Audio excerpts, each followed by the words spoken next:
Well, the weather's been in the 70s thus far this week, and it's continued to be in the 70s for the rest of the week. It kind of feels like summer. Oh, it's fabulous. Yeah, and you know what that can mean? Well, I've always heard bathing suit season is just around the corner. Did you have to bring that up? Well, here with some healthy tips on how to lose weight just in time for beach weather is Dr. Val Jones back with us. Good to see you, Dr. Jones. Good to see you. Yeah, it is that time of the year, isn't it? It is. But actually, if we want to look good in time for June, we really should start thinking about it like in January, right? Well, we could look good for next summer. It does take a little bit of time. It does take a little bit of time. All right, so you got some top tips. Let's start with the workout regimen. What's the best way to get that beach bod? Well, I have two answers for you on that one. I've got the short answer and the long answer. The short answer is the best exercise is the one that you do. Because people ask me, doctor, you know, should I exercise by bicycling or should I run? And I'm like, well, which one do you think you're going to do? Walk. Because it's either walk, you know, wherever your fitness level is. And then the longer answer is that interval training is the best way to get fit fast. You may want to know what interval training is. Interval training? Explain that. Yeah, maybe you need to explain that. So interval training is a way to exercise where there are short bursts of high intensity. So let's say if you're jogging, you'll be running at a moderate pace and then you'll sprint all out for 30 seconds to a minute and then go back to a slow pace, or even walk for a few minutes and then repeat it. That kind of exercise actually burns about 33% more calories. So it's really helpful when you're trying to get fit. In addition to burning calories, does it also help to strengthen the heart muscle and the lungs more so than just a regular pace, the whole hour or whatever you're putting in? You're really smart. That's right. You've been reading.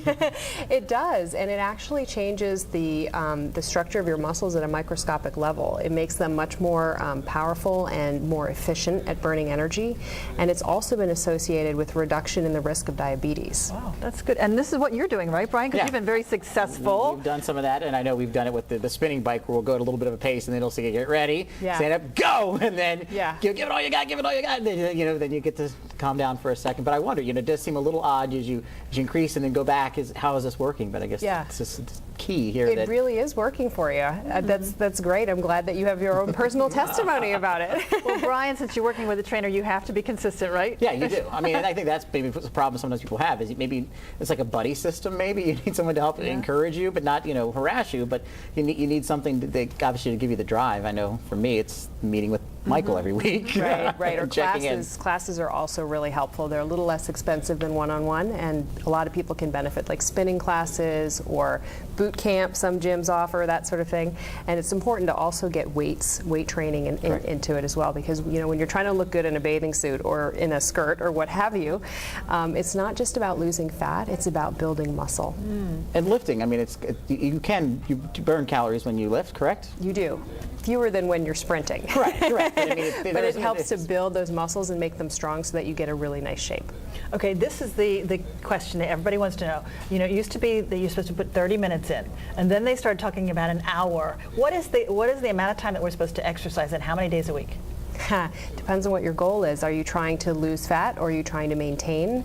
There are a lot of different issues that go into that, but if you really want to make a difference in terms of your fitness level and losing weight, you've got to do an hour. An hour? An hour. Every day? 5 to 6 days a week. Yeah, that typically is what it takes. And don't forget, what you eat is half of the battle, too. Ooh. All right, moving on to the diet. Okay, the best slim down diet. So the best slim down diet is the one that's not too extreme. This is the big mistake that a lot of people make. They say, oh my gosh, I've got 6 weeks and I've got to go from a size 12 to a size 6. How am I going to do it? And they just completely starve themselves. They go down to like 500 calories a day, and that is the absolute worst thing you can do, because number one, your body goes into starvation mode and it conserves energy and it saves fat, and it decreases your metabolism, and then beyond that, it starts using muscle to feed itself.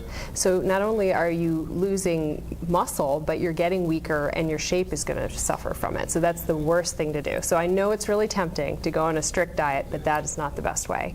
It's much better to do what I call eat clean. That means just avoid sugar, refined flour, bad fats, and just have meals full of vegetables and fruits and lean meat, and eat in small portions throughout the day. That's how you feed your metabolic furnace. So more small meals as opposed to your traditional 2 to 3 larger meals? Yeah, if you think of your body as a furnace, or if you're trying to keep a fire stoked in the wintertime, do you put all this wood on it all at once, a huge flame, and then it dies out?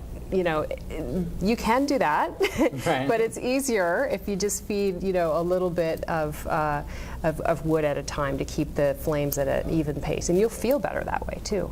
Okay. Now, what about how much we should be losing a week to be on track?